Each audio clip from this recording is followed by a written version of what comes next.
Notre Seigneur, dans le nom de Jésus, nous élevons ton Seigneur, nous te disons merci pour ta bonté, pour ton amour, pour ta miséricorde. En ce moment que tu veux nous parler, nous prions que tu nous instruises encore. Montre-nous ta volonté au nom puissant de Jésus-Christ. Amen.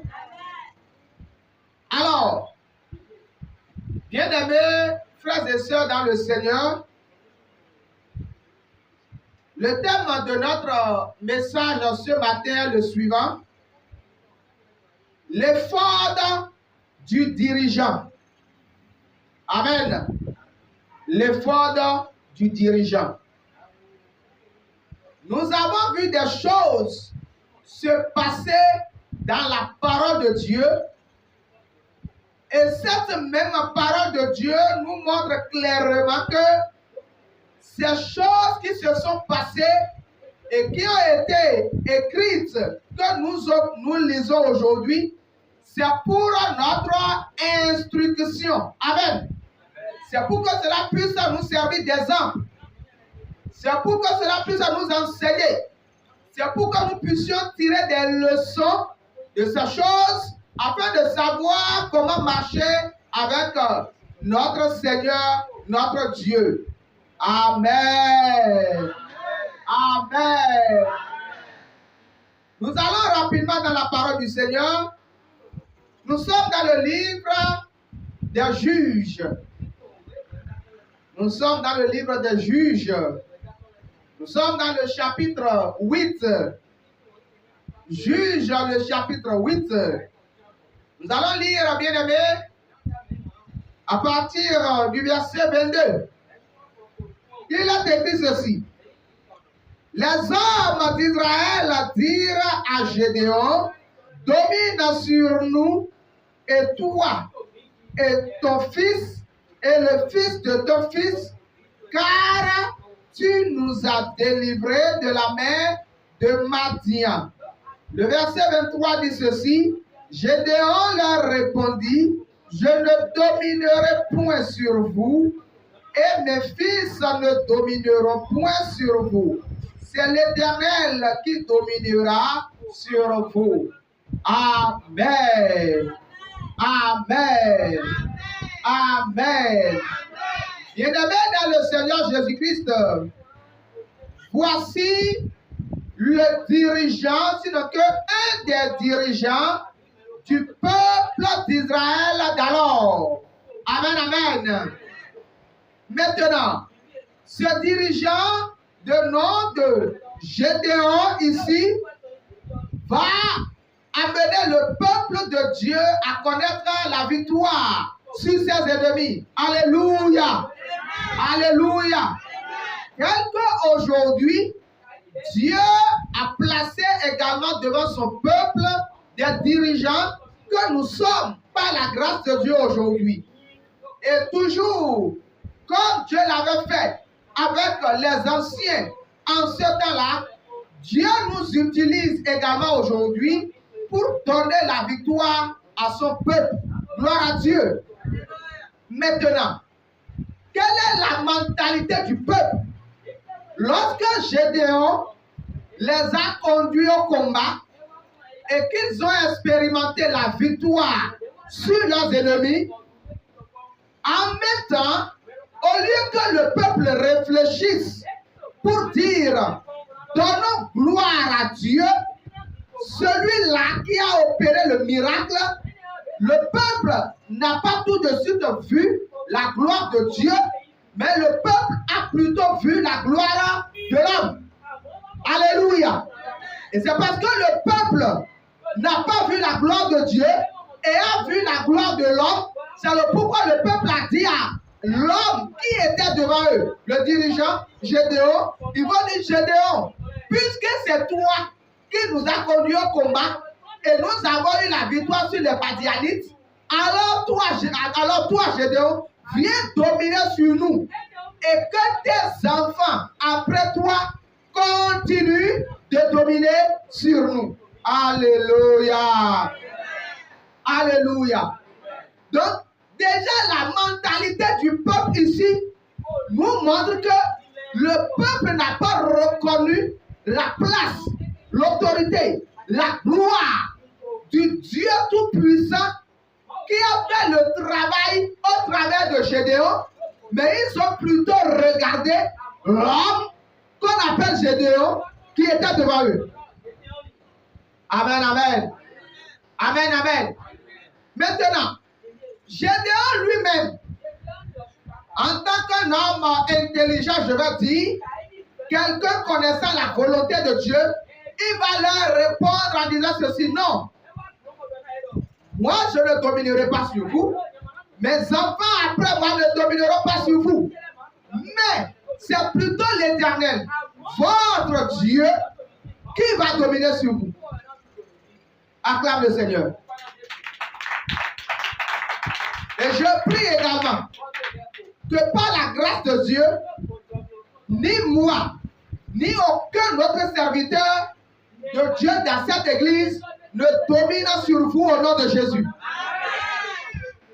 Parce que, dirigeants que nous sommes devant vous aujourd'hui, nous ne sommes pas là pour dominer sur vous, mais nous sommes là simplement pour vous guider selon le Seigneur. Et c'est le Seigneur qui domine non seulement sur vous, mais également sur nous aussi.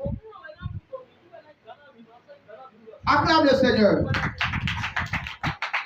Alors, mais Gédéon, qui a donné une si belle réponse, va par la suite du temps faire quelque chose. Quelque chose qui non seulement va causer du tort à lui-même et à sa famille, mais également à tout le peuple de Dieu. Amen, amen. D'où nous avons tiré le thème de ce message, l'effort du dirigeant. Alors, nous continuons la lecture de ce passage. Dans le verset 24, Gédéon leur dit: j'ai une demande à vous faire. Donnez-moi chacun les anneaux que vous avez eus pour butin. Les ennemis avaient des anneaux d'or car ils étaient ismaélites. Le verset 25, il dit: nous les donnerons volontiers. Et ils étendirent un manteau sur lequel chacun jeta les anneaux de son butin. Le verset 26. Le poids des anneaux d'or que demanda Gédéon fut de 1700 cycles d'or, sans les croissants, les pendants d'oreilles et les vêtements de pourpre que portaient les rois de Madian, et sans les colliers qui étaient au cou de leurs chevaux. Amen, amen. Amen, amen. Vous savez, très souvent, dans nos assemblées, lorsque Dieu utilise son serviteur pour opérer des signes, des prodiges, des miracles, pour prêcher des sermons puissants, pour libérer, pour délivrer le peuple, il est de l'habitude des frères, des sœurs en Christ, je veux dire du peuple de Dieu, d'aller souvent vers l'homme de Dieu pour dire: ah, homme de Dieu, puisque c'est toi vraiment que le Seigneur a utilisé pour faire telle chose dans ma vie, vraiment, je voudrais également faire ceci moi aussi pour t'encourager, pour que vraiment tu puisses persévérer dans cette lancée. Amen, amen. Amen, amen. En réalité, ceci n'est pas mauvais. Ce n'est pas un péché. Amen, amen. Que le peuple fasse des dons à l'homme de Dieu volontairement, que l'homme de Dieu le demande ou pas, là n'est pas le péché, ce n'est pas un problème. Gloire au Seigneur. Maintenant, lorsque Gédéon, il va demander des choses au peuple de Dieu, et que le peuple de Dieu lui a donné cela, qu'est-ce que Gédéon en a fait? Aujourd'hui, en tant que serviteur de Dieu, que Dieu t'a déjà élevé. Et le peuple te soutient financièrement. Le peuple te soutient matériellement. Qu'est-ce que toi, homme de Dieu, tu fais avec ces moyens financiers, ces moyens matériels que Dieu te donne au travers de son peuple? Amen, amen. Amen, amen. Très souvent aujourd'hui, c'est ce que Gédéon avait fait. C'est ce que beaucoup d'hommes de Dieu également font aujourd'hui. Et nous allons voir quelques exemples pratiques que nous voyons sur le terrain aujourd'hui. Gloire au Seigneur Jésus-Christ. Acclame le Seigneur. Acclame-le, acclame-le, acclame-le. Amen, amen. La Bible nous a dit que lorsque Gédéon a pris toutes ces richesses des mains du peuple de Dieu, qu'est-ce que Gédéon va faire? Dans le verset 27, Gédéon en fit un effort et il le plaça dans sa ville à Ophra, où il devait l'objet des prostitutions de tout Israël, et il fut un piège pour Gédéon et pour sa maison. Amen. Amen. Je voudrais expliquer ceci. Qu'est-ce qu'on appelle effort? À l'époque, Dieu avait dit à Moïse, c'était notre Dieu avait donné à Moïse, comment on devait faire le vêtement, sinon que les vêtements des sacrificateurs, et plus principalement le vêtement du souverain sacrificateur à l'époque. Amen, amen. Et Dieu savait pourquoi il avait donné ces instructions. Voici Gédéon, qui n'était pas souverain sacrificateur, à rien du tout, va décider de se lever pour aller faire un effort. Certainement que, au moment où Gédéon s'était levé pour aller se faire construire cet effort, selon que le commentaire biblique l'a dit, il avait certainement de bonnes intentions. Je vais vous lire rapidement une partie du commentaire. Suivez ceci. On dit, l'effort, il s'agissait sans doute d'une copie du vêtement que revêtait le souverain sacrificateur lorsqu'il servait l'Éternel. Vous pouvez voir cela dans Exode 8, le verset 6. On continue. Gédéon l'avait probablement fait avec de bonnes intentions, comme une sorte de mémorial destiné à rappeler le succès d'Israël dans l'œuvre de Dieu. Hélas, cela avait été fait sans l'accord de Dieu, et l'effort est devenu un objet de vénération qui glorifiait Gédéon et les succès d'Israël. Cet acte d'idolâtrie a eu des effets désastreux pour la nation comme pour la maison de Gédéon. Amen, amen. Amen, amen. Si tu as bien écouté cette portion du commentaire biblique que je vais te lire sur ce passage, tu vas comprendre que, premièrement là, quelque chose auquel il n'avait d'abord pas droit, il s'est levé, il est allé faire cela. Et lui, dans son esprit, c'est qu'il avait certainement de bonnes intentions. Il voulait faire cela pour que cela soit gardé comme un mémorial. Quand il dit un mémorial, c'est que ça va servir de souvenir pour dire vraiment à tel moment, à telle époque, le peuple a connu tel succès. Gédéon était l'homme qui a été utilisé par Dieu pour pouvoir accomplir telle ou telle réussite.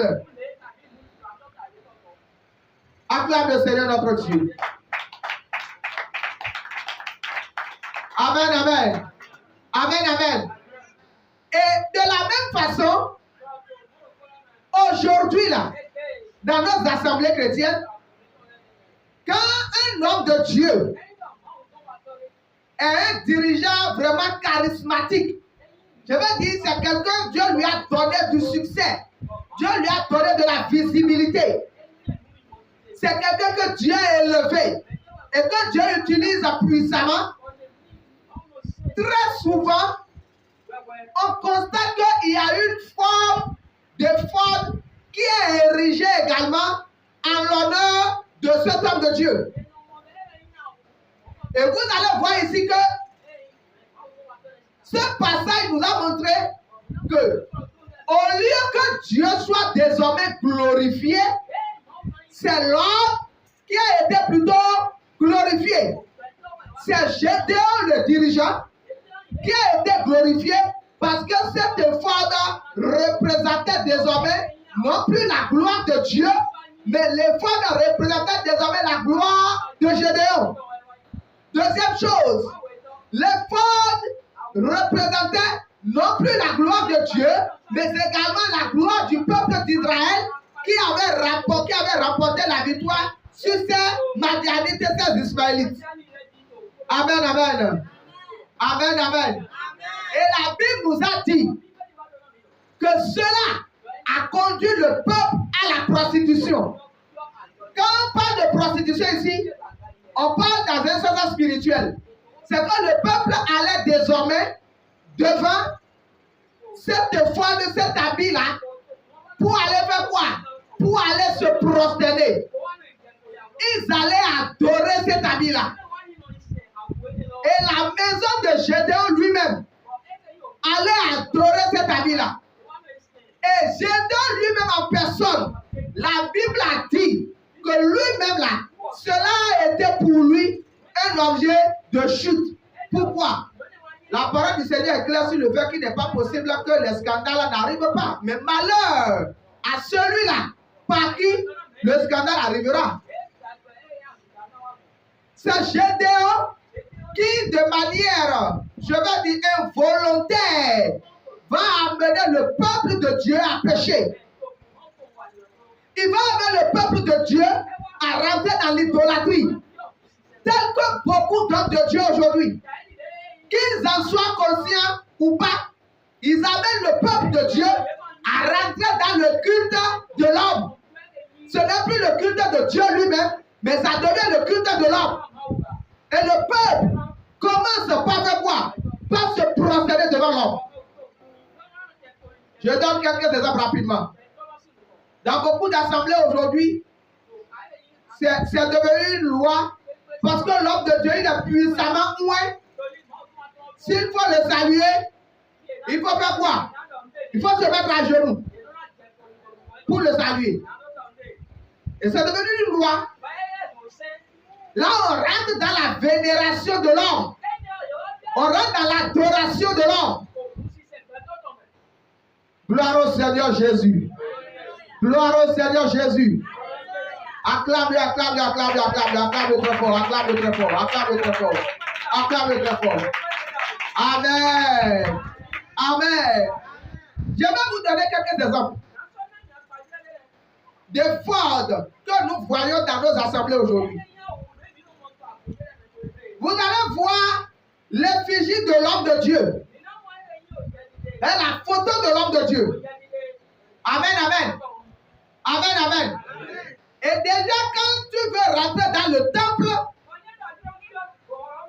tu vois qu'on fait une grande photo de l'homme de Dieu et on place cette photo-là à l'entrée du temple. C'est une façon de dire, voici le puissant de cette maison. Alléluia. Non, il ne sait pas si tu comprends. Si tu ne comprends pas comme ça, je vais voir. Balance ça comme ça, je vais voir. Balance ça. Gloire à Dieu. Une fois que c'est la photo de l'homme de Dieu, je donne moi mon exemple quoi. Je suppose, s'il arrive aujourd'hui, qu'avec les moyens financiers que Dieu me donne, que ça soit au travers de vous, bien que ça soit au travers d'autres personnes, je prends cet argent-là et je vais faire une photo de moi en grand format que je place à l'entrée de ce temple. C'est une façon de dire, cette maison-là, cette église qu'on voit là, l'homme fort de l'église là, c'est lui qui est là comme ça. Alléluia. Est-ce que quelqu'un comprend?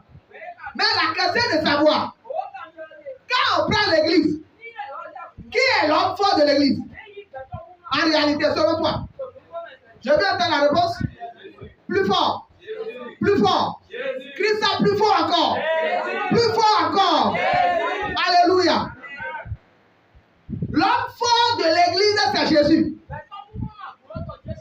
Mais quand on présente la photo de l'homme, c'est que tous ceux qui doivent entrer dans l'église voient d'abord cette photo et se disent déjà, voici l'homme fort. Celui qui prêche là. Celui qui prie là. Celui qui fait ci, celui qui fait ça. Alors en même temps, le cœur du peuple de Dieu est directement tourné vers cet homme. Gloire au Seigneur Jésus-Christ. C'est un peu comme ce que Gédéon avait fait. Ça devient un effort du dirigeant dans le temple, dans le peuple de Dieu. Et en ce temps, le peuple de Dieu rentre dans la fédération de l'homme. C'est cette photo-là, cette effigie qu'on prend, et on vient faire quoi? On vient placer ça devant, c'est que, en haut quoi, au niveau de l'autel même.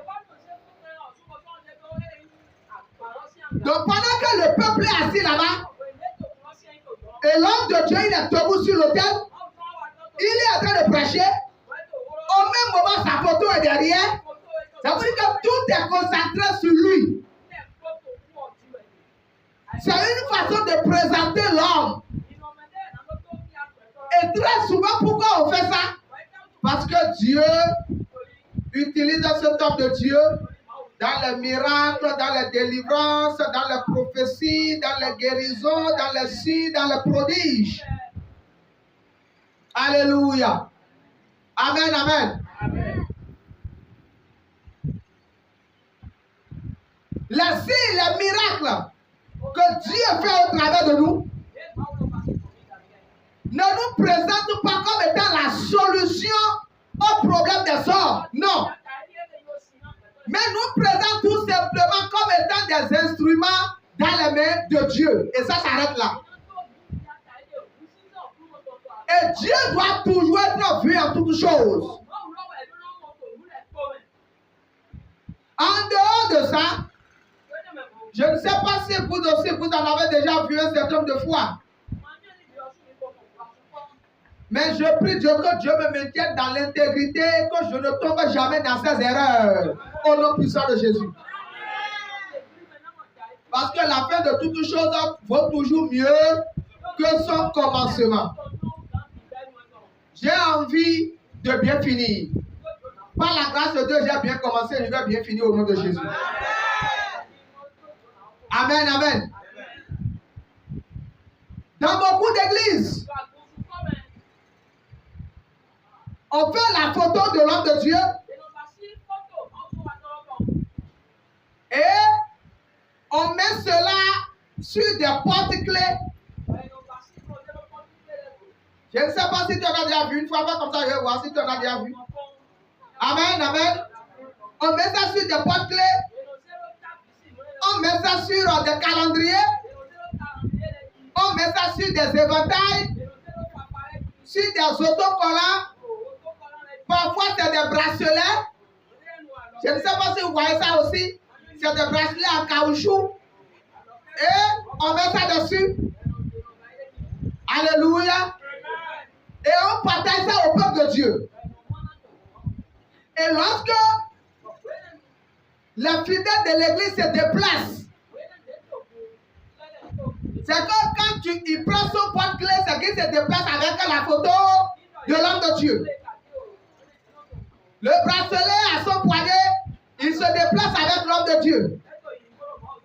Le calendrier qui est dans sa chambre ou dans son salon, il y a l'homme de Dieu dessus. Alléluia. Et dans tout ça là, même si on dit que non, ce n'est pas l'intention première, c'est qu'on est en train d'amener quand même le peuple de Dieu avec quoi? À se figer sur l'homme de Dieu. Et à partir du moment où le peuple de Dieu se fige sur l'homme de Dieu, c'est que le peuple ne va plus vers Dieu, mais le peuple va désormais vers l'homme. C'est le pourquoi vous allez voir que dans ce passage, même après la mort de Gédéon, au lieu que le peuple aille vers Dieu pour dire Dieu, bon, tu avais utilisé cet homme-là, et ce que tu voulais faire au travers de lui, tu as déjà fait, lui il est mort, il est parti. Maintenant, Dieu, nous sommes dans d'autres situations. Il faut intervenir. Il faut susciter encore un autre de tes serviteurs qui sera encore un instrument que tu vas utiliser. Le peuple ne faisait plus ça, mais le peuple allait directement devant l'éphod que Gédéon a laissé et ils allaient là-bas pour faire quoi? Pour aller l'adorer, pour aller prier, pour aller faire des requêtes.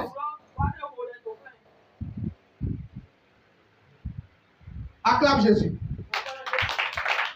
Non, c'est ferme. C'est trop ferme, c'est trop ferme. Amen. Amen. C'est ce qui s'était passé. Et c'est le pourquoi, parfois dans le temple, dans le temple de l'église, il y a une chaise spéciale, un fauteuil spécial, et on dit, ce fauteuil-là, personne ne s'assoit dessus si ce n'est le dirigeant principal seul. C'est lui et lui seul, plus personne. Même si un autre homme de Dieu vient là, dans l'église, et il peut s'asseoir partout où il veut. Mais cette chaise spéciale là, pas question que quelqu'un d'autre s'asseye dessus. Amen, amen. C'est à supposer que cette chaise-là est devenue Dieu. C'est à supposer que ce fauteuil est devenu Dieu. Et quand vous voyez ça dans une assemblée comme ça, très souvent, lorsque le dirigeant principal là, il finit par décéder, il finit par mourir quoi. La chaise est toujours là. Et personne ne doit faire quoi? Ne doit s'asseoir dessus. Et on dit, oh vraiment, il y a toujours la présence de cet homme de Dieu là, sur cette chaise. Amen, amen. Amen, amen. Et parfois là, et on donne quelques exemples. Même quand l'homme de Dieu est encore vivant, même s'il est encore vivant, et que peut-être il est en voyage, quand on veut faire certaines prières, on dit, nous allons prier, il y a telle situation, telle situation, telle situation. L'homme de Dieu n'est pas là, le dirigeant principal n'est pas là. Mais son esprit est présent. Son onction est présente. Alors on va où? On va vers sa chaise. Si la chaise en temps n'était pas dans le temple, que c'est dans le bureau, on va quand même chercher la chaise, on déplace la chaise, on amène ça. Et aussitôt qu'on amène la chaise, ça représente la présence de l'homme de Dieu. Et c'est là maintenant que la prière commence. Il y en a plein. Vous voyez? C'est ainsi qu'il y a beaucoup de fautes dans la maison de Dieu un peu partout aujourd'hui. Et le peuple dans l'idolâtrie, c'est le savoir. Gloire au Seigneur Jésus-Christ.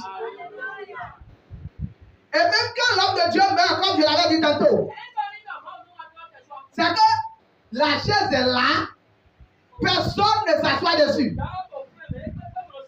Même son successeur, son remplaçant ne peut pas s'asseoir dessus. Et chaque fois on va là-bas, on va prier.